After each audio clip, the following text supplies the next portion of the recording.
Hey guys, this is Kelly. Welcome back, and today we're going to be talking about the root causes of facial acne. Anytime we have something abnormal going on with our body, we really want to make sure that we get to the root cause of why it's happening, not just treating the symptom. And so what that means is really getting underlying and understanding exactly why we have all these ailments, illnesses, and diseases, and where they come from. All right, so acne, as you guys know, are facial pimples, bumps, whatever the case may be on your face. And so different areas of your face determine what's actually going on in your body. Now, when I like to think about facial acne and how it relates to what we have going on in our body, there's two different methods that people like to compare. There's conventional medicine, and then there's Chinese medicine. And what I like to do is combine both of those and call it functional medicine. And technically, I didn't make up that term, and that's what I practice, functional medicine, which is getting to the root cause of why things happen. So when I go over this, these are some practices that I put together to show you guys exactly where on your face causes that inflammation. I gotta start over. All right. You gotta start the whole thing over. Yeah. Why? Because I don't like it. All right. Hey guys, this is Kelly. Welcome back, and today we're going to be talking about the root causes of inflammation. As you guys know, I am a functional medicine nutritionist, and functional medicine is getting to the root cause of why things happen. So I'd like you guys to think about that. When we think about different ailments and things that go on in our body, we're not going to just treat the symptom, we're going to treat the root cause. How can you heal anything if you put a Band-Aid over it, all right? And today we're going to be talking about acne. So I'm not the best drawer out here, but however, this illustrates the human face and exactly where the acne lies and what causes acne on our skin. So the first place that we want to look at is the upper forehead, all right? So when you have pimples in the upper forehead, it has to do with your digestion and the amount of toxins in your body. So your digestion is how well your body breaks down food and how well it excretes the food. And then the toxin buildup. You can get your toxins from the food. You can get your toxins from environmental factors, environmental stress factors, a bunch of different things that get loaded into your body and they're trying to get out. And that's exactly what acne is. Things trying to get out, and it shows on certain areas of your skin. All right, so that upper forehead, digestion. If you have a poor digestion, I recommend you guys eat some antioxidant vegetables and fruit, anything high in antioxidants, drink a lot of water, green tea. A lot of these things can help with getting your digestion moving and grooving again, and eliminating those toxins. Another cause of having this, acne at the top of your forehead could be that you have a lot of pomade, and I like to call that pomade acne, because when you wear a lot of different products in your hair, a lot of times that grease starts to drip down just because your natural gravitational pull. And so when it starts to drip down and we haven't washed our face for 8, 9, 10 hours out of the day, it causes inflammation on the top of our forehead, all right? So if you have any type of hair oil, hair grease, if you're putting a hat on, that can cause top acne on the top of the forehead. The lower forehead kind of indicates what I like to call mind, body, spirit. Pretty much what that is how well you deal with stress, how well you've been sleeping. So if you notice that you're having some acne along the eyebrow line, this lower part of your forehead, that is definitely your sleep, how much you've been thinking, how stressed you've been, your blood circulation. This is your lower forehead, all right? Acne on your nose. Now, acne on your nose can come from a lot of different things. So you kind of want to pay attention to when you get acne on your nose. Two different things that you want to pay attention to. Did it come about abruptly? And how long did it stay?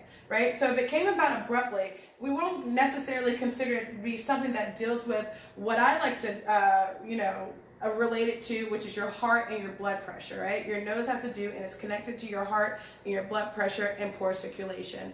But it can also come from rosacea, and rosacea comes from things that inflame your body. So say if you eat a toxic food that your body doesn't like, or your stomach doesn't like, if you drink a toxic drink that your body doesn't like, we consider that rosacea, and that rosacea comes on your nose abruptly.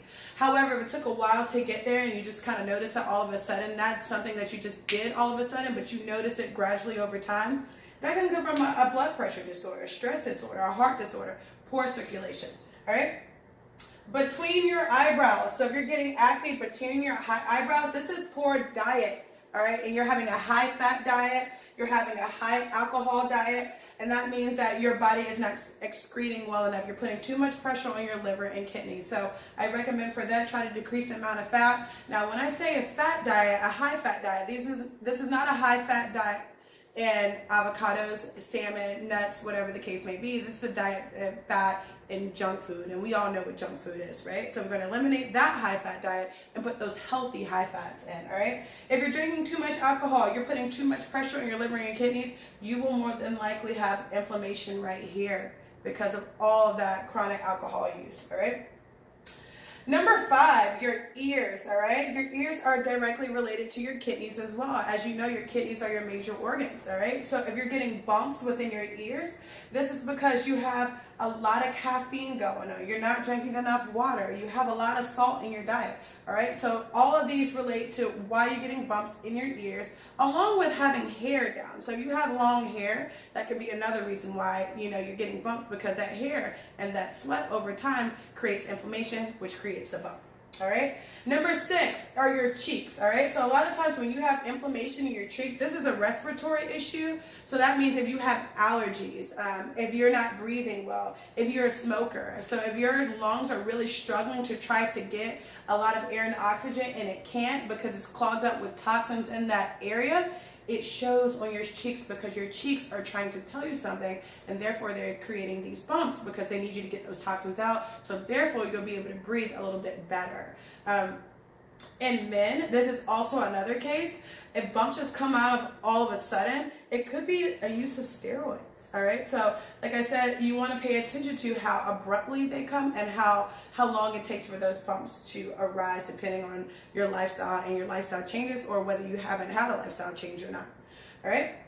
So around your mouth. All right. So if you have inflammation, bumps around your mouth, not necessarily that something's terrible going on, but it relates to a stomach issue, all right? So you've been eating a lot of fast food, you've been eating a lot of junk food, you've been constipated, so that means that your body is not getting out those toxins again. So you really want to pay attention to the foods you eat, and if you're constipated, it's going to show up around your mouth, all right?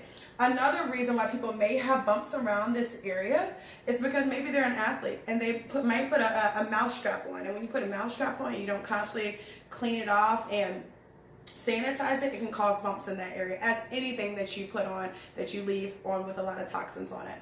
All right. And lastly, we're going to talk about your chin. All right. So your chin, a lot of times this relates to a hormonal imbalance. All right. So you really want to check your hormones, especially for women. You start to notice that you get bumps in your chin when it's time for you to menstruate. Right. So when your menstrual is about to come on, you'll probably realize that you have bumps in this area because your hormones change because you're producing a lot more estrogen. Also with the hormonal imbalance, you might want to pay attention to women. Maybe you have PCOS.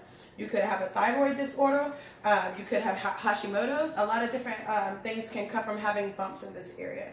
So I hope that you guys took this and can utilize this with whatever ailment, disease, illness that you may have going on. And, they like to call your facial bumps and structures and things that you have on your face a map of your health. So take this map of your health and use it to the best of your abilities to try to naturally heal the root cause of exactly what's going on within you. You guys have done a wonderful job. Stay tuned for the next video. Make sure you check me out on Instagram. It is KelleytheGreat. It's KelleytheGreat, and share with your friends. I'm looking forward to talking to you guys again. Bye.